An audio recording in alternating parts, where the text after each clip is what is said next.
Welcome to Daily Wisdom, Walking the Path with the Buddha, a podcast shared by David Roylance. This podcast is dedicated to guiding you to completely eliminate the discontent mind and the suffering it causes by attaining enlightenment. Learn and practice the teachings of Gautama Buddha that will guide you to fully attain a peaceful, calm, serene, and content mind with joy. To support this podcast, visit patreon.com/support Buddha or visit buddhadailywisdom.com, where you will discover a full range of courses, retreats, and online learning resources to assist you on the path to enlightenment. Now, here's our teacher to share more.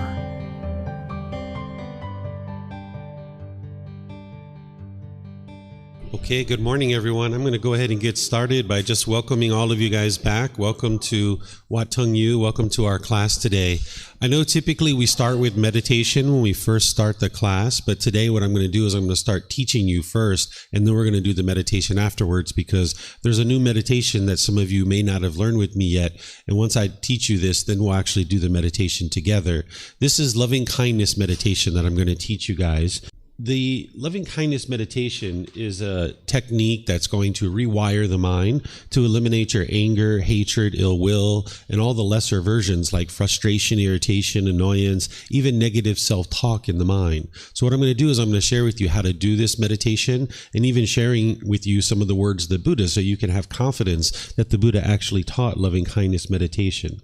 There's essentially 4 meditations that the Buddha taught, and each of them have certain goals of things that you're eliminating from the mind, certain unwholesome qualities, and certain wholesome qualities that you're cultivating in the mind. This is what you're doing on the path to enlightenment, is you're purifying the mind by eliminating unwholesome qualities and cultivating certain wholesome qualities. As I shared yesterday, you wouldn't be able to just meditate your way to enlightenment, so you need more than just meditation, but meditation is an important component of your practice. The Buddha prioritizes breathing mindfulness meditation as a top priority, and then loving kindness meditation as a second one in terms of meditations and cultivating the mind. He talks about breathing mindfulness meditation as the highest quality of Dhamma that you could produce. And loving kindness meditation, doing that would be the second highest quality of Dhamma, because by practicing breathing mindfulness meditation, you're knocking down your cravings, desires, attachments, you're eliminating those. And that means that your mind isn't going to be out there longing, yearning, and chasing after things and causing harm in the world based on cravings, desires, attachments. So that's producing the best quality of Dhamma for you. And you're cultivating mindfulness and concentration as part of that practice. That's the wholesome qualities that you need in day-to-day life, so that when you observe discontentedness arising as a bodily sensation, you can cut it off and let it go if you've been training your mind in breathing mindfulness meditation. Then there's loving kindness meditation, which I'm going to teach you now, which, as I mentioned, eliminates the anger, hatred, and ill will, and all those lesser versions, even negative self-talk. If you have this inner dialogue where you're constantly degrading or diminishing yourself, this meditation will help you transform that. And it's arising loving kindness, or this genuine interest in seeing all beings be well, this active goodwill towards all beings. There's other meditations as well that I share with students at different times in their journey to enlightenment, and these are specialized meditations that not everyone's going to actually need. In order to get to enlightenment, everyone's going to need breathing mindfulness meditation and loving kindness meditation. Because of what I taught you yesterday afternoon about the 3 poisons, the 3 unwholesome roots, every unenlightened mind has craving, anger, and ignorance. So they're going to need breathing mindfulness meditation to eliminate craving, as well as generosity. They're going to need loving kindness meditation to eliminate anger, and practicing loving kindness in your day-to-day life through your intentions, speech, and actions. And then you're going to need to investigate and examine the teachings to eliminate the ignorance or unknowing of true reality by cultivating wisdom. So this other 2 meditations of eliminating sexual cravings and realizing non-self, some people will need those and some people won't. If someone's interested in eliminating sexual cravings, that can be accomplished without meditation, but there's a meditation that can help you to accomplish that. So if somebody has multiple girlfriends or boyfriends, or maybe they're trying to bring it down to just one person, they could use this, right? Or if they were having a relationship with one person and that person and them have decided that they're no longer going to have sexual contact, they could use this meditation to completely eliminate their sexual cravings. So this is one meditation that I teach at different times. And then there's a meditation to help you realize non-self, but there's other things that you can do as well in addition to this that helps you to realize non-self. But this is one added thing that you can do if you would like to. So today we're going to focus on this meditation, the loving kindness meditation.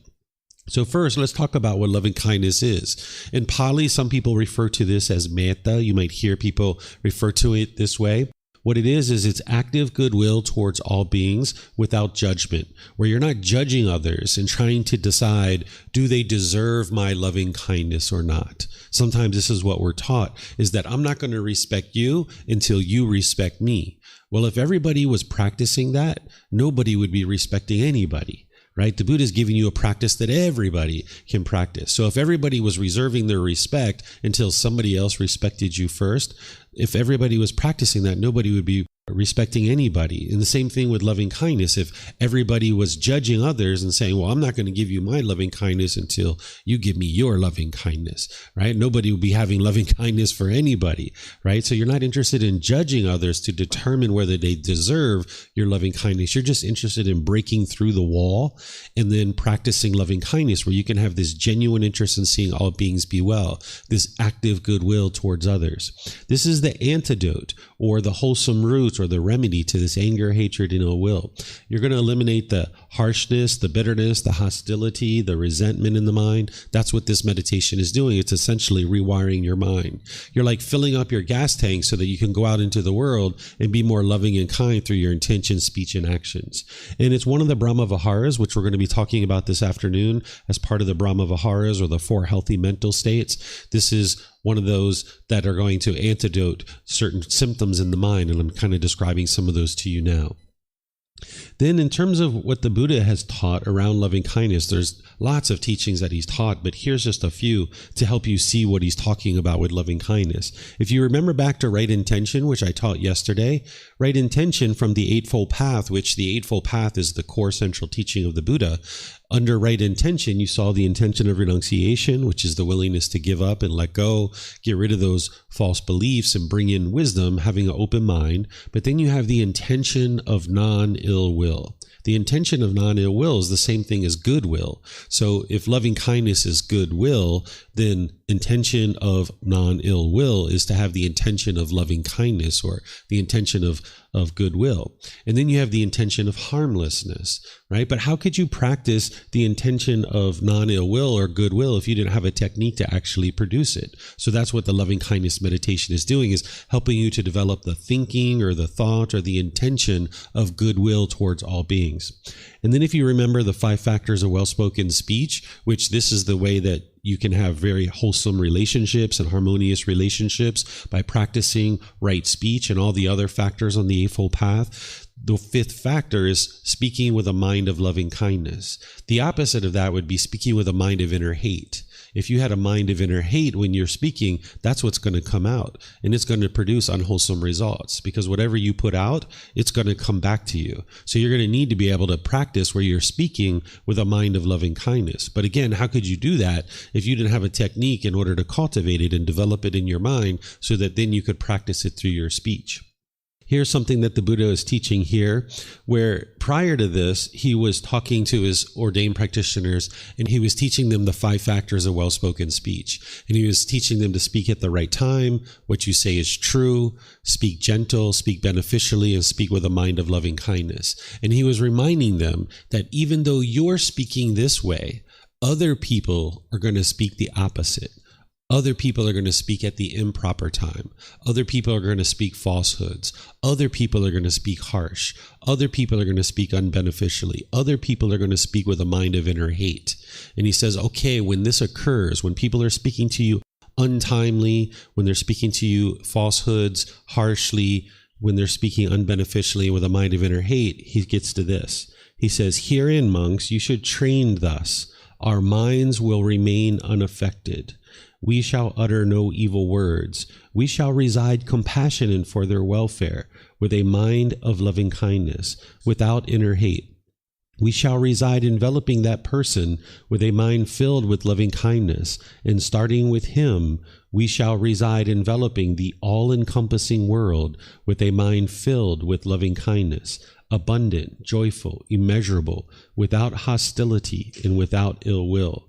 That is how you should train, monks.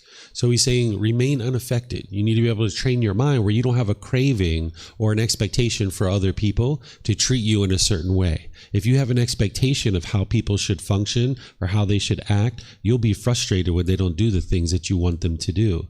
And now if they're talking to you bitter or harsh or hostile or resentful or anything like this, you're going to talk back to them, perhaps if you didn't know this practice and you weren't practicing in that same way. And this is just going to keep the argument going. This is going to keep the hostility and the bitterness going. But instead, you're going to need to transform your mind and do something different. That when people are being bitter and harsh and hostile with you, you can either walk away, you can ignore it. But what you're interested in doing is remaining with the mind unaffected and just have compassion and loving kindness for this person who's struggling with their own internal challenges, right? So you can remain unaffected if you train your mind not to expect or have cravings of people to be a certain way.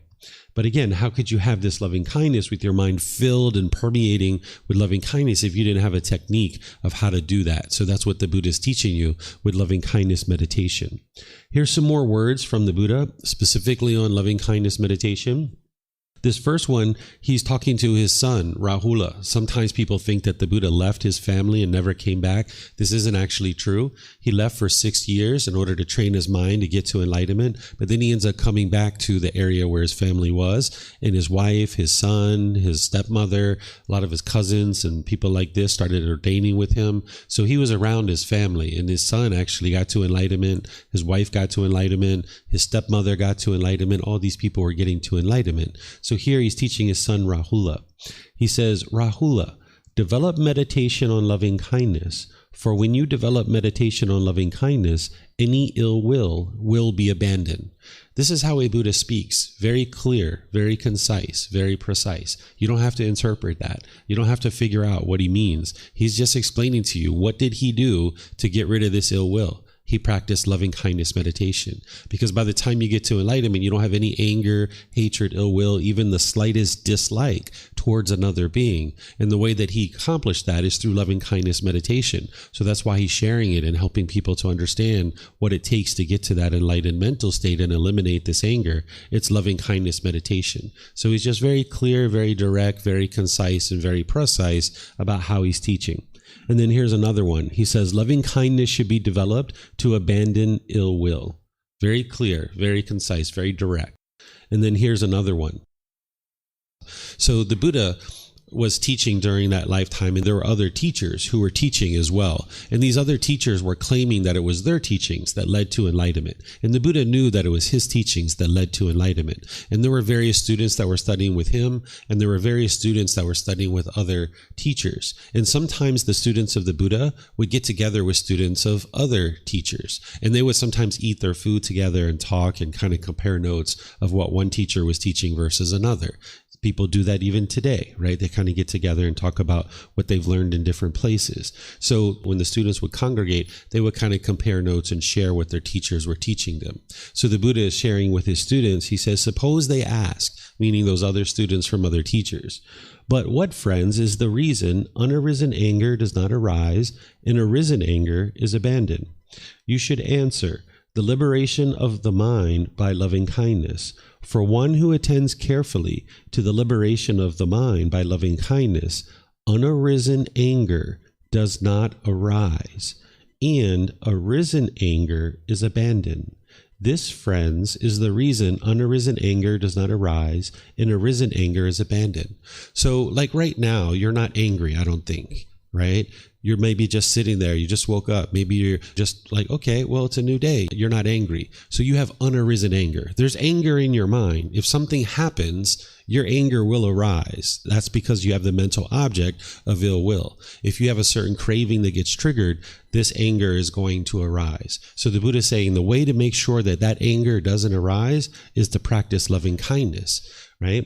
And then any anger that has arisen, He's saying the way to get rid of that is to practice loving kindness. So if you're angry at any particular time, you need to know the antidote is loving kindness and bring in this active goodwill. So say you're at home and say you're hanging out with your mom and say something happens and now you're angry at something mom did. You should have your mindfulness to know that the mind's angry and right away bring in the loving kindness, because that's what's going to antidote it and fix it. That's going to transform the mind. So that's arisen anger, that the anger has already arisen.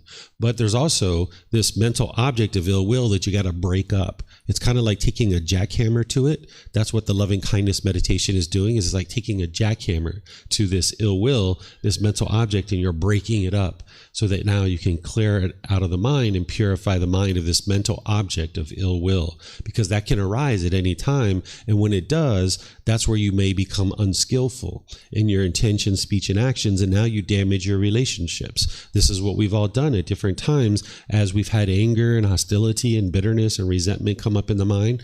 You've been harsh and hostile and bitter towards others through your intention, speech, and actions, and you damage relationships, or maybe the relationship ended because of that. So this is what you're looking to get rid of so that you can have harmonious relationships. One of the things you need to do is transform the mind and get rid of the anger, hatred, and ill will so that now you can be more loving and kind in all your relationships. And by you doing that, that's what will improve your relationships and create more and more harmonious relationships, because now you're only being loving and kind in your relationships. You're not doing things that are causing harm to others, because as long as you're being bitter and harsh and hostile and argumentative to others, that's what's going to come back to you. Okay? So this is the Buddha explaining that to you. Questions on anything that I've shared so far? Those of you guys online, you can ask questions by putting it into Facebook, YouTube, or Zoom, or you can raise your hand and ask any questions that you like in Zoom. Do you guys have any questions on what I've been sharing? I was wondering if the compassion, the other Brahmavihara, does that also help with ill will? Like maybe meditating on compassion for beings? This helps with indifference, and it also helps with worry, because the mind will typically be on one side or the other, where the mind's worrying about the world and having anxiety or fear for what may or may not happen in the world. But then the other side of that is the mind's oftentimes indifferent and could care less what's happening. So the middle way is the compassion. So it doesn't help with the anger necessarily. It just helps you to have more concern for others, which you could say that, yeah, it helps a little bit with that, but it's really the loving kindness that's really targeting that. What's that? Oh, you forgot your question? Okay, no worries. All right. So when you remember, you're welcome to ask. Okay, so now I'll share with you how to actually do loving kindness meditation before we do it. So just like with all the meditations that I do, I ease into meditation with the chanting. That helps you to bring some awareness of the mind, awareness of the breath, and actually get more benefit out of the meditation itself. Then there's a period of time where you could do a brief session of breathing mindfulness meditation, just like 3 to 5 minutes. This kind of prepares the mind for loving kindness, because you're starting to focus on the breath. You're kind of establishing your breath, focusing the mind on that, bringing some awareness of mind to the breath, and so forth and so on.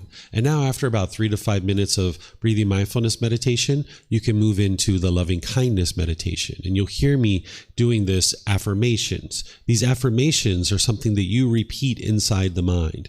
You start with, may I be peaceful. And you do this on the out breath. And what an affirmation is you're just repeating it inside the mind. You'll hear me saying it out loud because I'm guiding you guys. But if I was doing this on my own, I would just do it quietly within my own mind. So that's what you'll end up doing.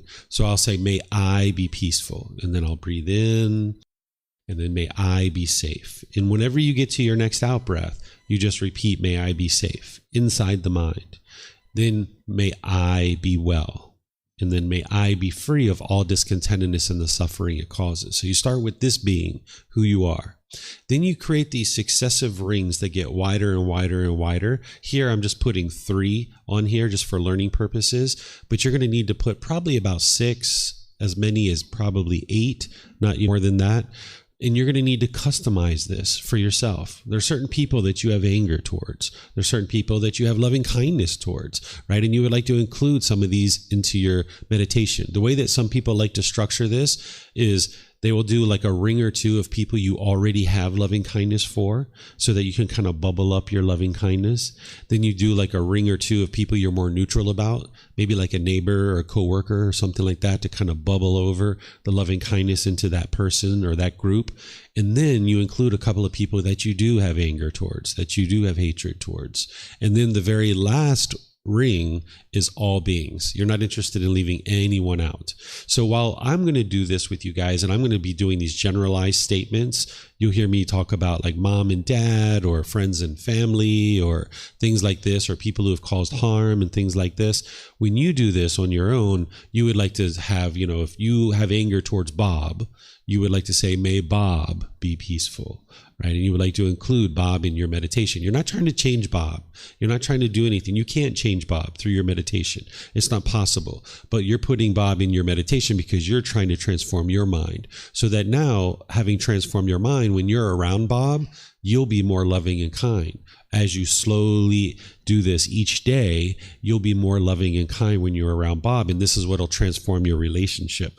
So you can include people that are currently in your life, but you can also include people that aren't in your life any longer. Even if they're dead and you'll never see them again, if your mind is holding on to any anger, hatred, and ill will, your mind's not going to be liberated. You're going to need to get rid of all your anger, hatred, and ill will. Sometimes we hold on to resentment towards others, and we think that we're getting back at that person by holding on to the resentment, but you're actually not getting back at them. This is actually like holding on to a hot coal in your hand, and you're trying to burn them, but they're not getting burned. You're the one getting burned because you're holding on to this resentment. So you would like to free the mind of this anger, hatred, ill will, this hostility and bitterness and resentment. So you're going to need to have these 6 or 8 rings where you're doing this on a consistent basis. And in the morning is really helpful to do this meditation, because you go out into the world being more loving and kind in your entire day. Doesn't mean you can't do it in the middle of the day or in the evening, because you surely can. But the morning is an ideal time to do loving kindness meditation, because you enter out into the world with more loving kindness in your mind. And now you can be more loving and kind in your day-to-day life. So you're doing these affirmations that you would like to customize for your specific needs. And you might have people in your meditation for a period of weeks or months, and then you might move other people into this. When I first started doing these types of practices, I had a lot of negative self-talk within my own mind, and I had a lot of resentment towards my mom. So my loving kindness meditation when I first started was, may I be peaceful, safe, well, free of discontentedness. And I would do myself actually 2 or 3 times, a ring for this being 2 or 3 times. Then I would go to mom, and I would do her 2 or 3 times. And then I would go to all beings, and then I was done. Right? And I did this for a long time to wear away that resentment and hostility. But then there'd be certain things, because at that time I was in business. Maybe there was something going on with an employee or a customer. One time I had the landlord of where I was renting one of my businesses come in and threaten to kill me in front of my employees, in front of my customers, up in my face, yelling and hollering at me, threatening to kill me. He was in my meditation for a little while. I didn't feel any anger towards him, but just to make sure that there wasn't any. Or say I was on my way to work and someone cut me off in traffic, right? Okay, if maybe there was some anger that might have arisen. So I would put that person in the meditation for 2 or 3 days or so. And I didn't even know their name. I would just say, may that person who cut me off in traffic be peaceful, right? Training the mind to not hold on to any kind of anger or hostility. So your meditation with loving kindness is going to change over time. You're going to put different people in and out of your meditation, and you would like to put someone in there for a good long while, right? If you have a lot of hostility or anger built up towards a certain person, it's not going to be one session and it's gone. And it might not even be 2 or 3 or 1 week or 1 month. Like you heard with my mom, it took me a good 6 months to really wear this away. So you're going to need to have people in your meditation for extended periods of time. And even in some situations where I didn't have any anger, like the landlord, I put him in there just in case my mind wasn't seeing the anger and somehow it was buried in there and I didn't know it was there. I put him in there just in case, because I wasn't interested in my mind holding on to any kind of anger. So you're going to be able to change this based on your specific needs. And you can make these rings based on individuals. You can use individuals, or you can use groups of individuals. Say you have hatred towards police or lawyers or doctors or some other group of people. You can do a group of people. You can say, may all police officers be peaceful.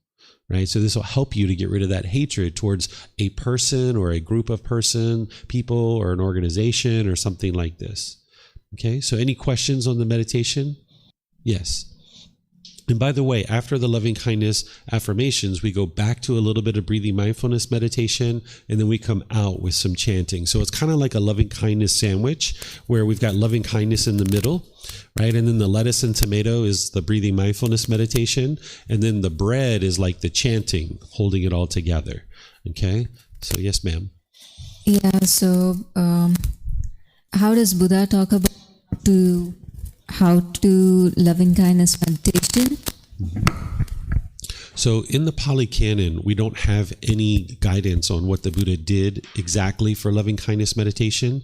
Because of 2,500 years of history, we know that what's in the Pali Canon is not 100% of what the Buddha taught. We have these references to loving kindness meditation, but there's nowhere that it shares exactly what he did for loving kindness meditation. And there's things like this. So while we have the Pali Canon, it doesn't have everything you need in order to get to enlightenment. And that's where a teacher comes in. So what you would like to do is find a teacher who has eliminated anger and hatred and ill will and all those lesser versions. And then whatever they're doing for loving kindness meditation, that's what's going to work for you. Because if it worked for them, it'll work for you. So that's why I share this, because I know this works 100%. Okay, I haven't done loving kindness meditation enough to see its benefits, and so I feel like I have doubt there. Mm-hmm. And so how can I eliminate that? And also if you can share that, how long did you practice loving kindness meditation for it to work? Mm-hmm. It will be helpful, yeah. Sure. Yeah. It's common for the mind to have doubt when you first get started, and even for a few years, because sometimes people haven't seen enough progress yet to convince them that, yes, these teachings are indeed leading to improved condition of mind. So loving kindness meditation, I know with 100% certainty works to eliminate anger. I was at a retreat 2 years ago, and the students asked me, when's the last time you got angry? And I told them, I don't know. I don't remember because it's been so long. And they said, well, what would your son say? And my son happened to be there, so he just happened to walk into the room at that time. So they asked him in front of all the students, like, when's the last time you saw your dad angry? And what he said was 2017. So up until 2017, I was doing loving kindness meditation, and I wasn't doing it too consistently because I wasn't really actively on the path as much as I was once I got here to Thailand. So I started doing loving kindness meditation probably around 2003 to 2005 time frame, but it wasn't like real consistent. But by the time I got later in life, all the anger had been eliminated and I don't experience any anger any longer. So that's how I know that this meditation actually works. So as you gradually work with this, like I was giving the analogy yesterday, I don't know if you were here when I was I don't think you were here in the afternoon. I was talking about this, but I think you've heard me talk about it before, where the Buddha talks about this analogy of a digging tool, where it has a wooden handle. And each day as you're digging with this digging tool, you're wearing away some wood on the handle, and you're not going to know how much of the wood you're wearing away each day. But when it's completely exhausted and the handle needs to be replaced, you're going to know that. So it's the same thing, that each day you're not going to know how much anger and hatred you wear away with this meditation. But when it's completely gone, you'll know that. So when I stopped being angry with my mom, I knew that, okay, my anger in this relationship had been extinguished, but it wasn't extinguished fully, because I would still get angry with my wife, or I would still get angry with somebody else, right? So what you'll notice is that you'll kind of clean up your mind, and it'll be kind of like patchwork, where like some relationships you might not have anger. Like, I don't think you've ever gotten angry with me, but maybe with your brother or your mom, you still get angry because you have attachment there. So you'll notice that you'll kind of clean up different parts of your life until it's all encompassing, the way that the Buddha describes. And this is how you'll know that your mind is completely eliminated the anger, because you'll never see any more anger for an extended period of time. I see, but as this meditation is very different from breathing mindfulness meditation, that's why I don't know how it will work on the mind when we are doing these affirmations. So yeah, that's what is, I guess it's my doubt. Mm-hmm. Yeah, but I also had something else to ask. Yeah. So is it true that without forgiveness, loving kindness could not be developed? So if there is no forgiveness for... It's on. It's still working. Yeah, so just that question that without forgiveness, can loving kindness still be practiced? Or do we need to do like forgiveness meditation or something of that kind of first, or doing loving kindness meditation? There is no forgiveness in the way that the Buddha taught, in the way that you can understand that you don't need to forgive anybody for anything, because you're the one who's causing all your own discontent feelings. Oftentimes when we hold grudges, we think that this anger and resentment is being caused by someone else. And sometimes in other collection of teachings, we're taught to forgive that person. But this would be with wrong view, that if somebody thinks that this person needs to be forgiven for the anger or frustration in one's own mind, then this is not understanding that your own mind is causing these feelings. So there's no need to forgive anybody, because any uncomfortableness or anger or frustration that's within your own mind is being caused by your own mind. So there isn't any meditation for forgiveness. These are the 4 meditations that the Buddha taught that I shared at the beginning. And this loving kindness, while of course you have doubt now because you haven't practiced it enough, I have no doubt whatsoever that this meditation is what will lead to the elimination of the anger, hatred, and ill will in the mind. And that's why I teach it. And you just need to do enough of it in a determined, dedicated, and diligent way that you can see the results. But remember, it's not just the meditation. It's going out into the world and being loving and kind. That's what's going to ultimately transform the mind. It's rewiring the mind so that you're doing the meditation, but then you've got to go out into the world and apply all those factors of the Eightfold Path, that where you see anger coming up, you're cutting that off and letting it go, and then bringing in the loving kindness. So there's the meditation. Yes, that's going to help you, but you need all those other factors of the Eightfold Path dialed in order to get rid of the anger, hatred, and ill will. I saw some other people grab mics, so I'm not sure the sequence. Yeah, I had a quick question. I think I'm angry at a lot of people. Should I start my list small? What do you think is most effective? Yeah, this is where like you should take like the 6 to 8, is usually what the mind can manage in one meditation. And there's different approaches here. The approach that I took is I went to the really difficult one, which was my mom. That's the one I had the most anger and hatred toward, and I went right to that one. Other people might go to something lesser, someone that maybe you don't have as much anger towards, and maybe get some confidence and clear up your anger with that person within your own mind. And now you have confidence and you'll stay consistent with all the other things that you need to do to get rid of all the others. So you could take the person that you're the most angry at, or you could take people that you have the least amount of anger for, because those will be easier to release from the mind. But this needs to be done in concert with breathing mindfulness meditation, with generosity, because the whole reason why the mind is angry is because of its craving. So you're going to need to eliminate the cravings, desires, attachments. So one of the things that I was able to get to with my mom is I stopped having expectations of her and wanting her to be a certain way. And I started practicing generosity with her too, so that I would be giving and sharing with her in addition to this. So it's not just meditating that's going to transform the mind. There's all these other components of your practice that you're going to need to integrate in order to fully eliminate the anger. So, as I understand it right, I can do myself, and then I could right away choose people who I'm angry at.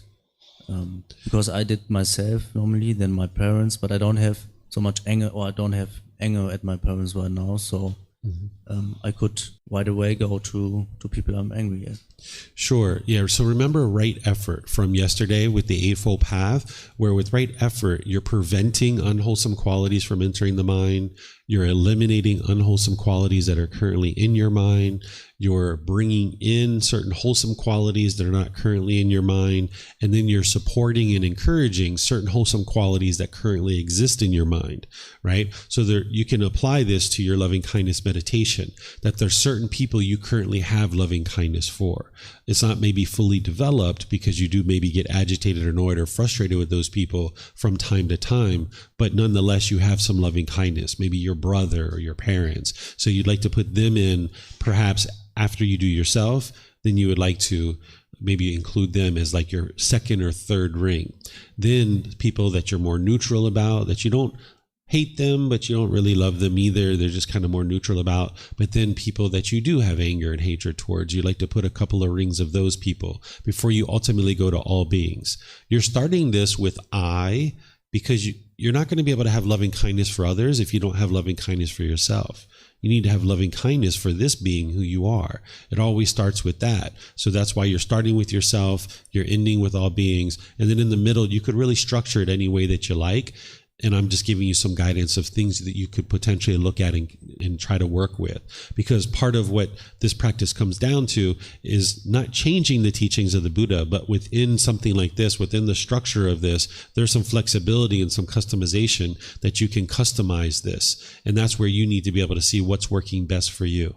And for me, initially, it was doing myself 2 or 3 times, doing my mom 2 or 3 times, and then doing the all beings, because I had a lot of anger there and a lot of negative self-talk. And that's what I went towards right away. It was kind of like the squeaky wheel approach, right? If you have a shopping cart and you've got 4 different wheels on it, which one is squeaking the loudest? You got to put oil on that one first. So that's why I did that one first. But I was very confident that this would work, and I stuck with it, and I just kept going towards it, and slowly was easing this anger out of the mind. But with you guys, you might decide to take something that you have, or a person that you have less anger towards. You might not be willing to approach that one that you have a lot of strong anger towards right now. So you've got to decide for yourself and then see it and test what works. What works for me, I know this meditation will work for you, but how you structure it is going to be up to you. And then you can see within that structure of what is working best. Okay. So for example, I have 5 people I'm a bit angry at, and I would like to address all of them, but only should do 6 to 8 rings would be optimal. Mm-hmm. So in this case, I would maybe choose to do myself, but then right away go to these 5 people and end with, or would you say at the beginning it's not so smart to do that, because it's better you have an introduction into when you come to the people you are angry at. Yeah, so again, what I just shared is you're going to need to decide for yourself, right? So one of the ways that you can do it is you could start with yourself and end with all beings. That's what I suggest for sure, that you do that. But then in that middle section, what a lot of people like to do is a couple of people that they currently have loving kindness for, a couple of people that they're more neutral about, and then a few people or a couple of people that they have anger towards. Putting all 5, like right from the beginning, you could try it. You're more than welcome to do that. That's your choice. What would work best? That's where you've got to see for yourself. You've got to practice, right? What works for me is this meditation, but then the structure of it and how you customize it, that's going to come down to you, and you're going to need to dabble with this and see what's working best. And if I'm angry in a situation and I would have the time to meditate, should I do it? Like, I could go to my room and sit down and meditate. Would that be a good thing to do?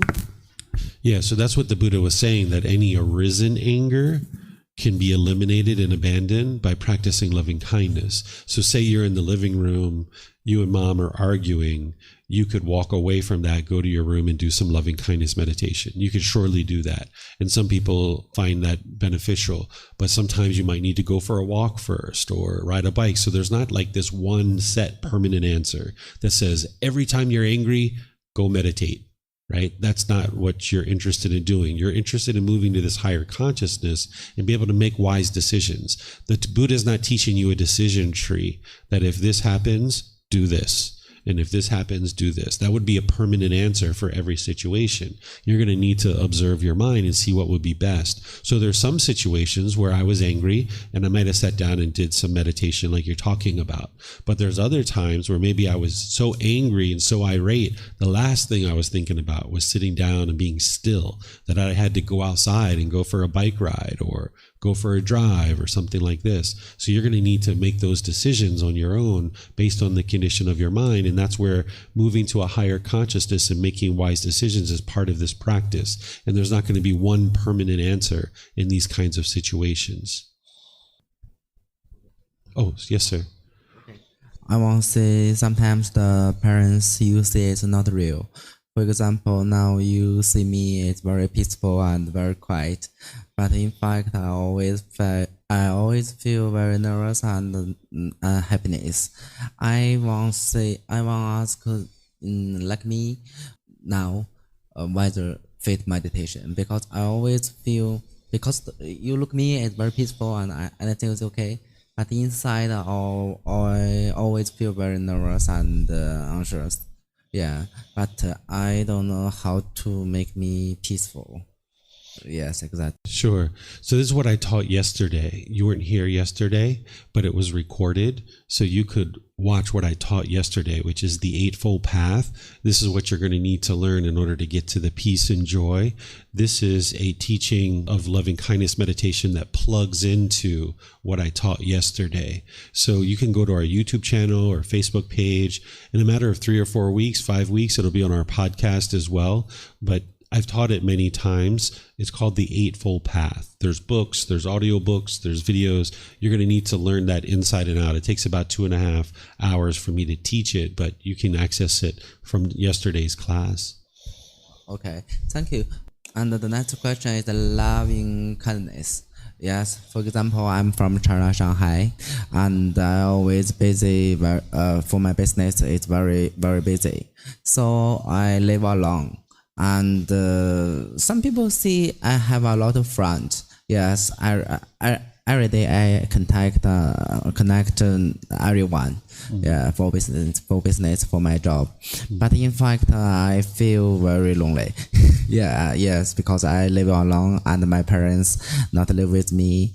And for example, like me, this situation, how is loving kindness? I think I situation like her, like that boy, cause in that place I don't want to talk anyone my true think too much. I always think, oh, this is for job and this is for this, and even sometimes I feel very nervous and I'm very unhappy. I always smile like this. Yeah, so I don't know how to do this loving kindness. We're going to do this together, so you'll get a chance to practice it, but you're going to need to understand the Eightfold Path. That's the real place to get started. So if you go back and you learn what I taught yesterday, that'll help you. And then I'm going to actually do this loving kindness meditation today with you guys. Okay. Any more? Yep. Thank you, David. I understand that as independent practitioners, we can change the words a little bit, perhaps, if it works for us. So this here where it says like, may I be peaceful, safe, well, free of discontentedness, these are what's called non-burdening statements, where you're not trying to burden somebody. So if you were like, may mom be kind, like mom has to do something to be kind, and now you're waiting for mom to be kind before you practice your loving kindness meditation with her. And that's not what you're interested in doing. So you're interested in having statements like this: may mom be peaceful, safe, well, and free of discontentedness. It's not any kind of judgment whatsoever. So some people do change these a little bit. Like sometimes when people are working on eliminating personal existence view, instead of saying, may I be peaceful, they will say, may this being be peaceful, or may Helena be peaceful. You can do that in your own mind, right? And you can even change like the peaceful, safe, well, free of discontentedness if you like, but you would like to have non-burdening statements so that you're not requiring somebody to do something before you'll practice loving kindness with them. Okay, thank you. For me, it works really well when I end with, may all beings be free of all discontentedness. It's okay, no? If I drop you can leave it at that. Yeah, essentially what you're saying at the end is you're saying that last statement is may this being be enlightened. Because if they're free of discontentedness, they're going to be enlightened, right? So you're saying like, may this being reach this peace and this joy that is the enlightened mental state. Anyone else? Paul, you have a question?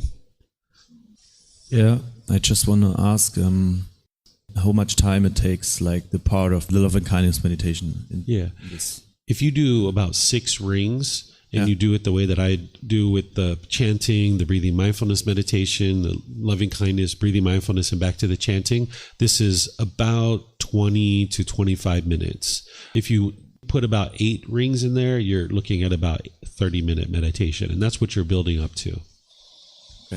Okay, let's see if we have anything online.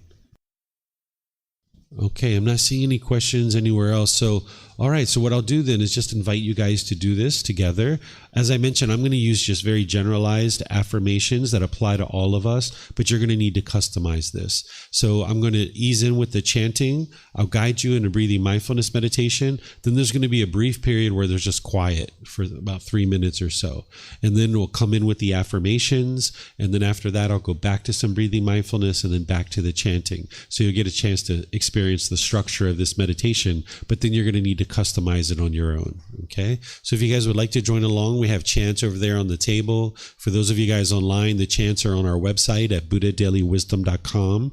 You can click on the link that says free books, and then down towards the bottom, you'll see the daily chanting sheet or the one-page chanting sheet.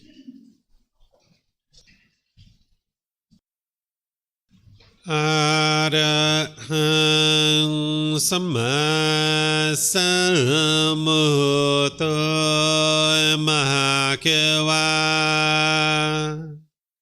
Bhutang Mahakavanhang Apivateyami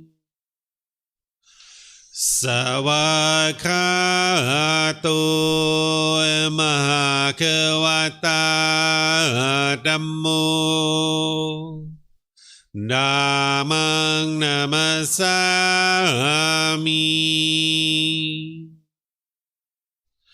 Supatipano Mahakavato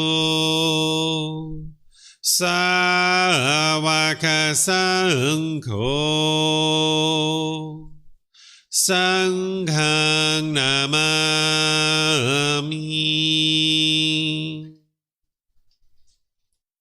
Namo Rasa Bhagavato Arahato Samma Sambuddhassa Namo Rasa Bhagavato Arahato Samma Sambuddhassa Namo Rasa Bhagavato Arahato Samma Sambuddhassa Iti piso Mahakava Arahang Samma Sambuddho Vicacaranang Sambuddho Sakhato Rogavito Anutero Purisa Dhammasati Satatawa Manusanang Bhutto Bhagavati.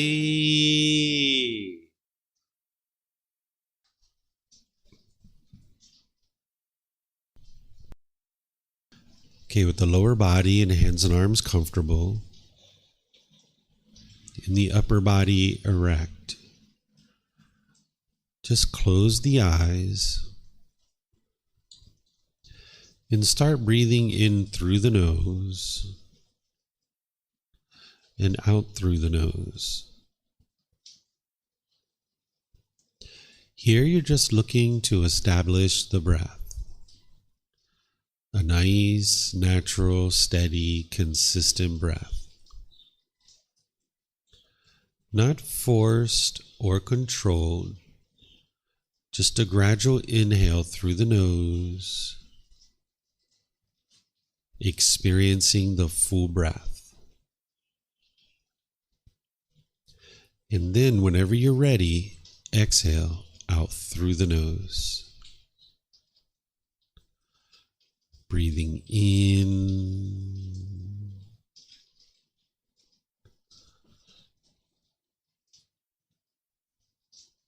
and out.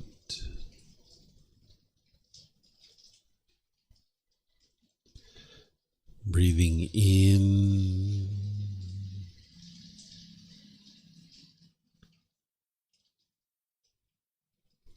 and out.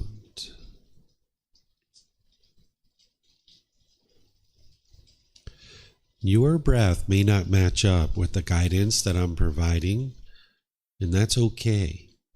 This is your practice. I'm just here for guidance. You can use this voice as a reminder that whenever you get to the next inhale, breathe in gradually through the nose, developing a nice, natural, steady, consistent breath. And then whenever you're ready, exhale out through the nose, experiencing the full breath. Breathing in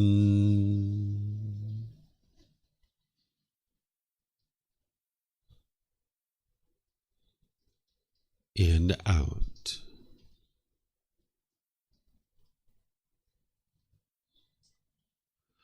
Breathing in and out.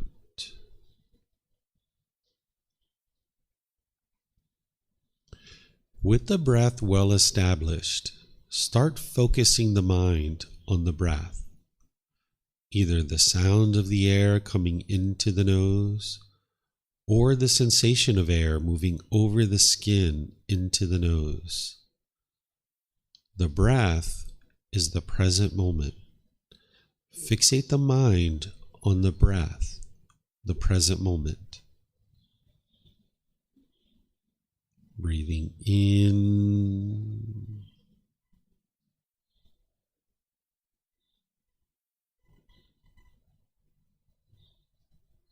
and out.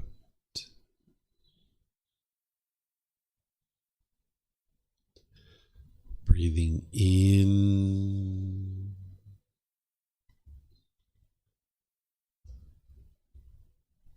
and out.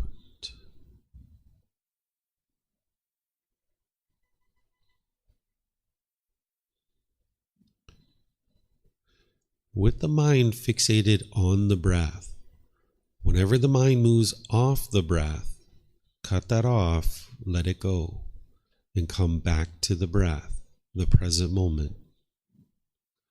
No need to observe the thought, label it, judge it, analyze it, or even try to figure out where it's coming from. Whenever you notice that the mind is moved off the breath, cut that off, let it go, and come back to the breath, the present moment. Breathing in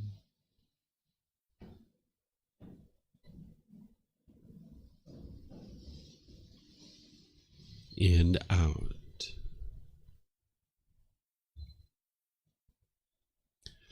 Breathing in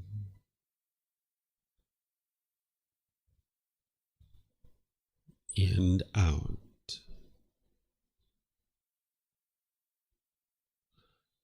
I'm going to be quiet now and let you do this work of focusing on the breath, cutting off and letting go anytime the mind moves off the breath.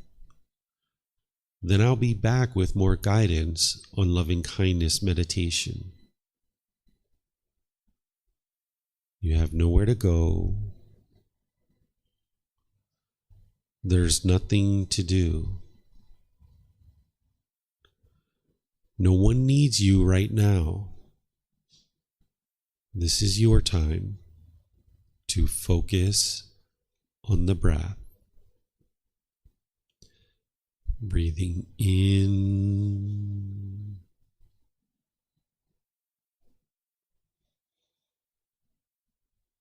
and out.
Continuing to breathe in through the nose and out through the nose. Whenever you get to your next out breath, repeat these affirmations in the mind.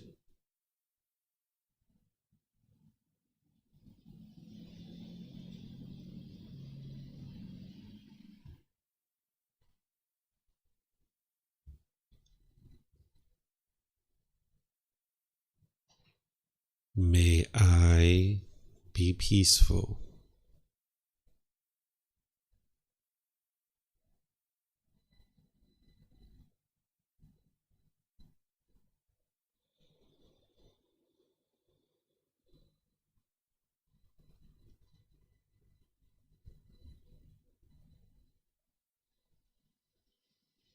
May I be safe.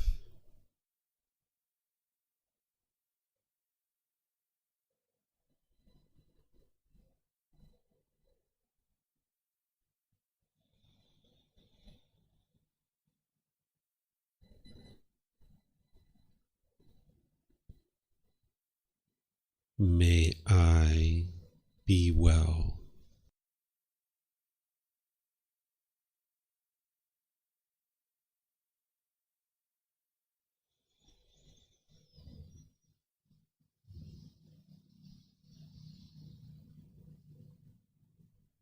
May I be free of all discontentedness and the suffering it causes.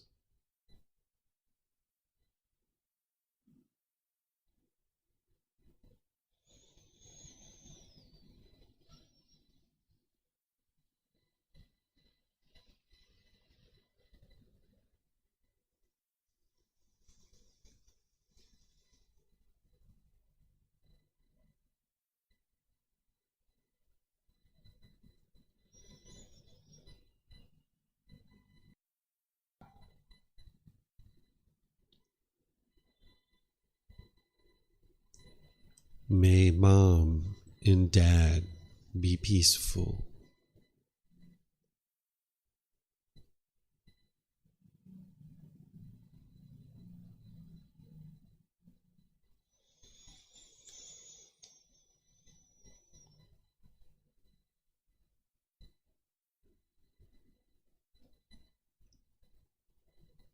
May they be safe.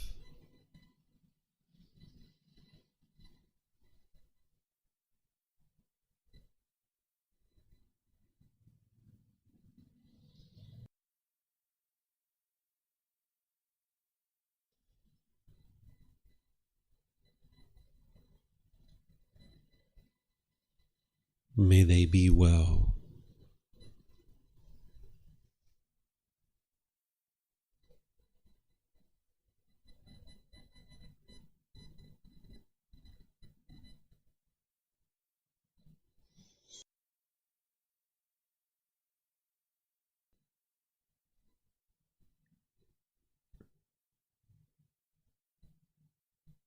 May they be free of all discontentedness in the suffering it causes.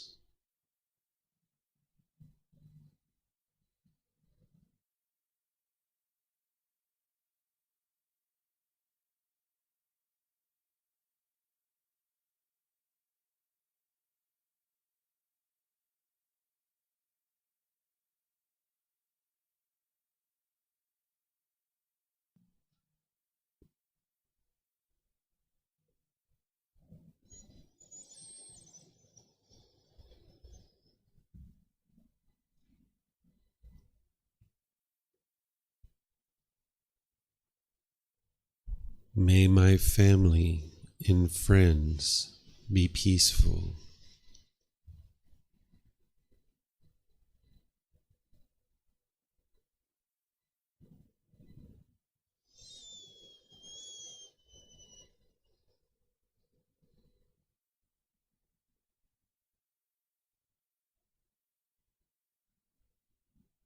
May they be safe.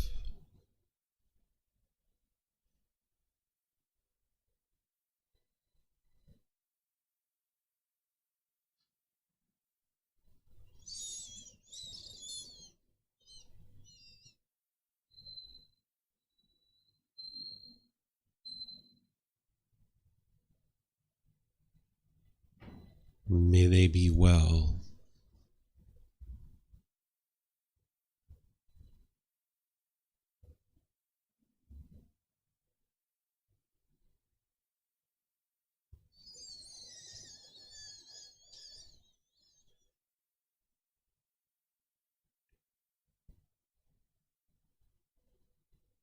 May they be free of all discontentedness in the suffering it causes.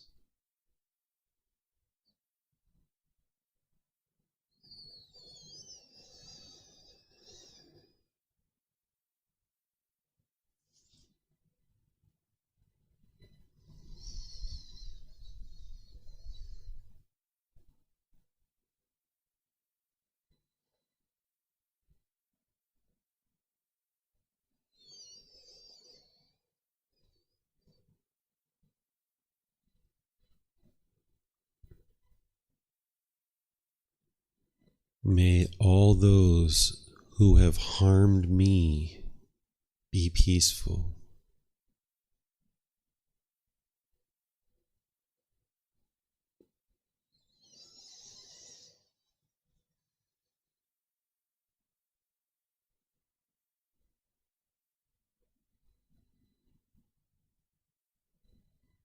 May they be safe.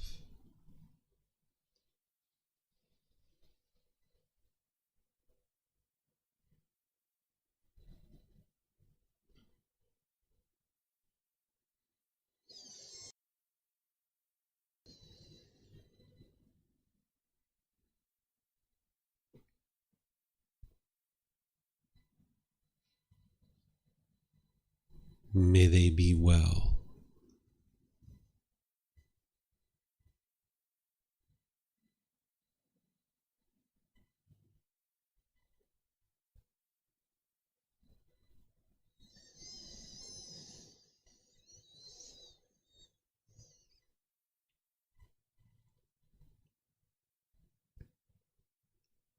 May they be free of all discontentedness in the suffering it causes.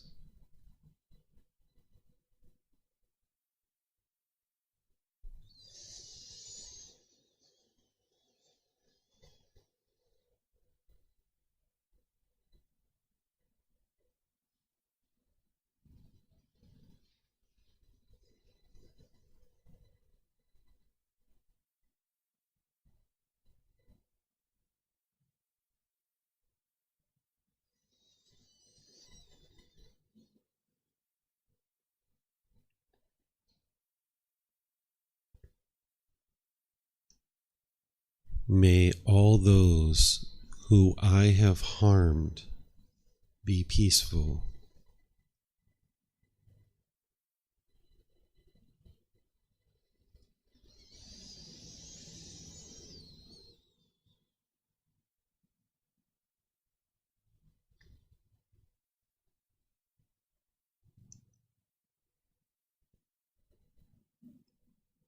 May they be safe.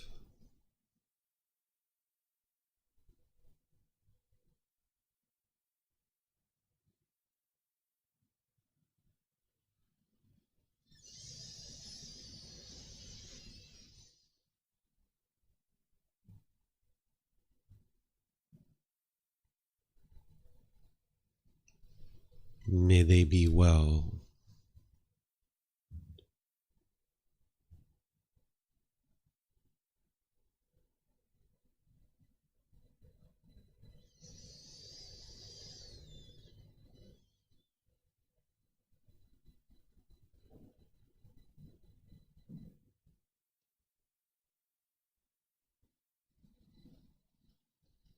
May they be free of all discontentedness in the suffering it causes.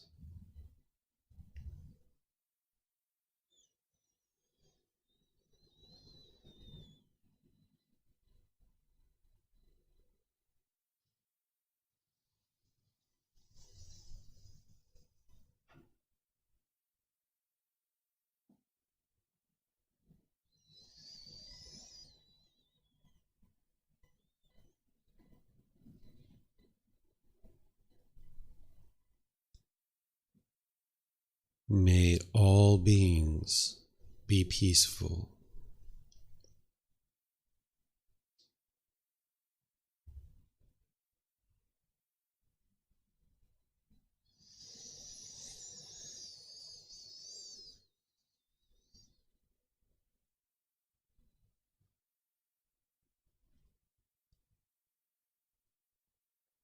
May all beings be safe.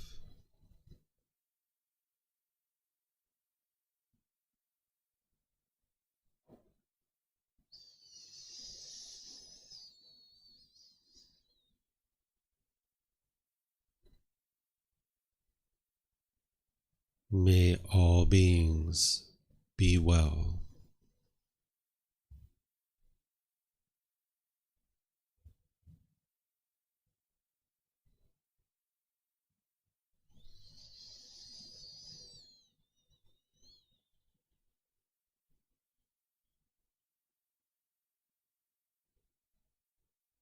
May all beings be free of discontentedness in the suffering it causes.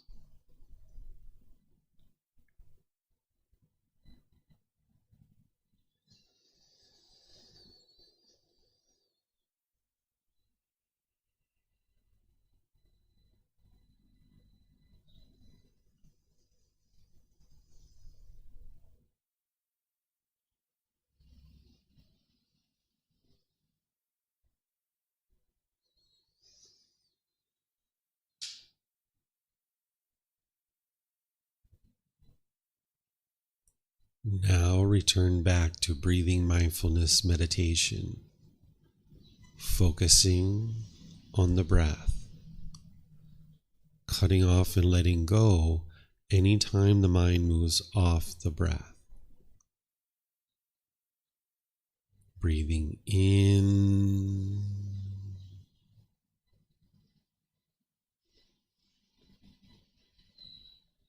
and out.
Arahang Samma Sambuddho Makewa Ho Tang Makewan Hang Apivate Ami Savakato Makevata Dhammo Dhammang Namasami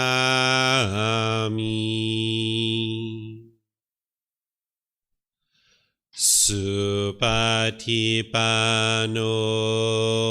Makevato Savaka Sangho Sanghang Namami.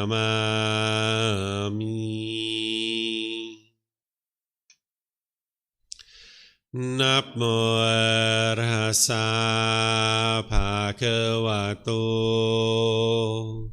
อะระหะโตสัมมาสัมพุทธัสสะนะโมอะระหะสะภะคะวะโต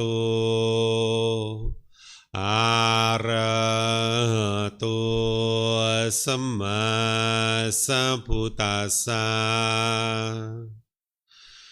นะโมอะระหะสะภะคะวะโต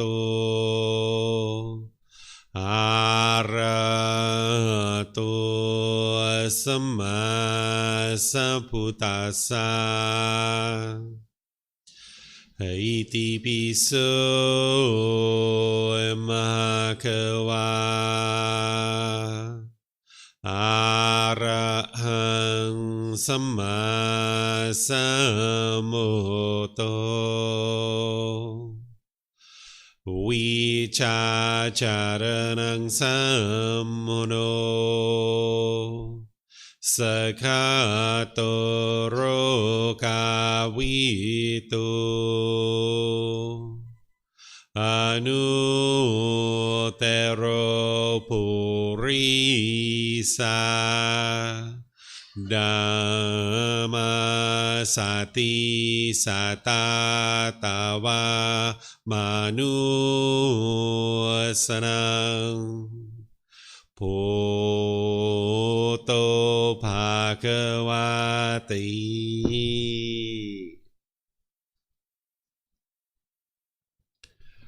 Okay, if you guys would like to slowly ease the mind out of meditation.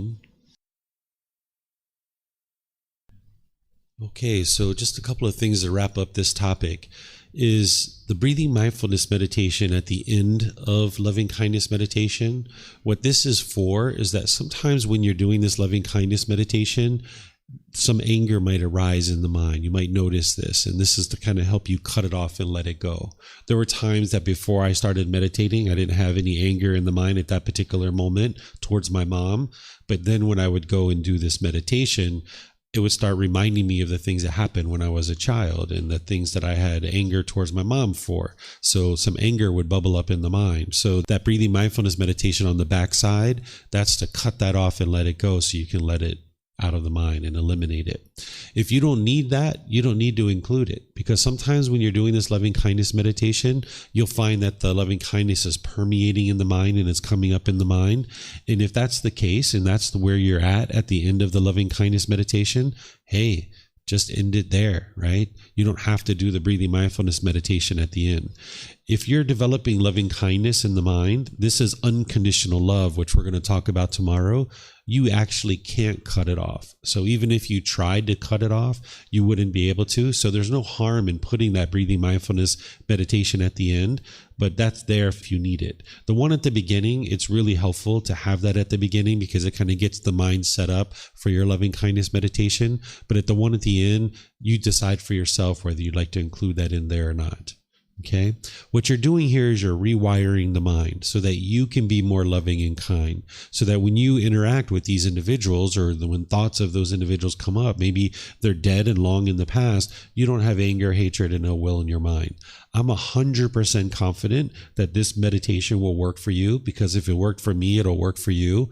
I only teach things that I've already tested and I know from experience that they absolutely work. I wouldn't teach you something if it didn't work. I only teach you things that I know with 100% certainty that it works. So if you dedicate yourself to learning this and practicing it closely, you'll see that it'll gradually wear away your anger, your hatred, your ill will, and all those lesser aversions and the negative dialogue that might be in your own mind, the diminishing, degrading, negative self-talk. That's what it did for me, so I know it'll do it for you too, because if it did it for me, it will do it for you. But you're going to need to practice it. And that's why I suggest you do it in the morning, and then there's no harm in doing it in the middle of the day or the evening as well. because you're building up your practice to 2 or 3 sessions per day. And out of those 2 or 3 sessions, you'd like at least one of them to be loving kindness meditation. If you include 2 or 3 to be loving kindness, go for it. You could totally do that, particularly if you're going through a period of time where there's a significant amount of anger in the mind, or even any anger at all. You can really hit it multiple times in your day. But you'd like at least one of those sessions out of the 2 or 3 to be loving kindness meditation. This is what will transform your mind. But then you're going to need to go out in the world and be loving and kind. That's where the real work happens. The meditation is there to kind of fill up your gas tank, and then you go out into the world, and through your intention, speech, and actions, this is where you practice your loving kindness. And the Eightfold Path is what the Buddha shares with you of how to actually do that and how to accomplish it. And you're still going to need to apply right mindfulness and right effort from the Eightfold Path. That say you're out and about in your day and you are driving a car, and say somebody does come a little bit close and cut you off. You notice some anger starting to arise as a bodily sensation, cut that off and let it go, right? And bring out this loving kindness. This loving kindness affirmations that you're doing during the meditation, you might even find yourself doing this in your day-to-day life, where in the past, when I would have someone cut me off, I might lay on the horn, or I might start yelling and hollering. I might even give a middle finger or two here and there, and probably more than that, right? That's might have been what I did in the past. But when I started doing this meditation, things changed. When someone would cut me off, I'd be like, hey, brother, go ahead, have the lane. It's up to you, right? May you be well. Go ahead. May you be well. You might even hear yourself saying that in certain situations where you're on the phone and someone's being bitter, harsh, and hostile. You might get off the phone. May they be well. You might just think that in your mind, right? So this affirmations that you're doing in meditation, they will bubble over into your day-to-day life. And you're going to need to do that. You're going to need to practice being loving and kind through your intentions, your speech, and your actions. That's where the real work is happening. This is just going to facilitate you moving loving kindness into your day-to-day life. So you're going to need to practice being loving and kind in your day-to-day relationships. And that's what's going to transform your mind, and it's going to transform your relationships. And there's other things you're going to need to know in order to develop harmonious relationships, because that's what we're learning here in this course. But this is a key component of it, is understanding and learning and practicing loving kindness meditation on a consistent basis. So do you guys have any questions on this meditation? Anything we've been talking about? Yeah. Go ahead, Frank. Is there anything significant about the order of peaceful, safe, well? Like, is there any significance? Is it building on anything, or is it like a random order? And was that taught, like, was this order taught by anybody? Is it in the Pali Canon? You know what I mean? Yeah, as I was mentioning, you won't find anywhere in the Pali Canon that loving kindness meditation, exactly how the Buddha did it, is there, because 2,500 years of time impermanence has affected the Pali Canon. But this is what I did, and I know that this works, and this is the sequence and the ordering that I use. So this is how I know that this works. Okay. Mm-hmm. Yep. All right.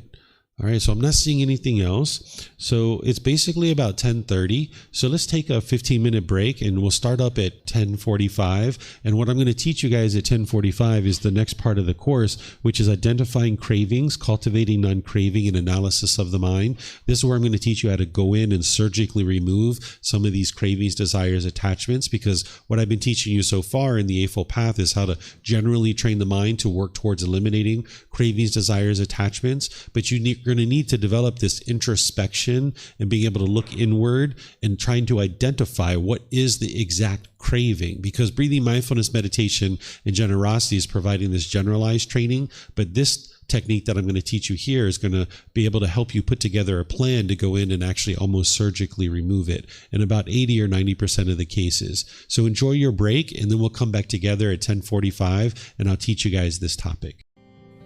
Thank you for listening to this podcast. To provide support for this podcast, visit patreon.com/support Buddha. To access more teachings, visit buddhadailywisdom.com.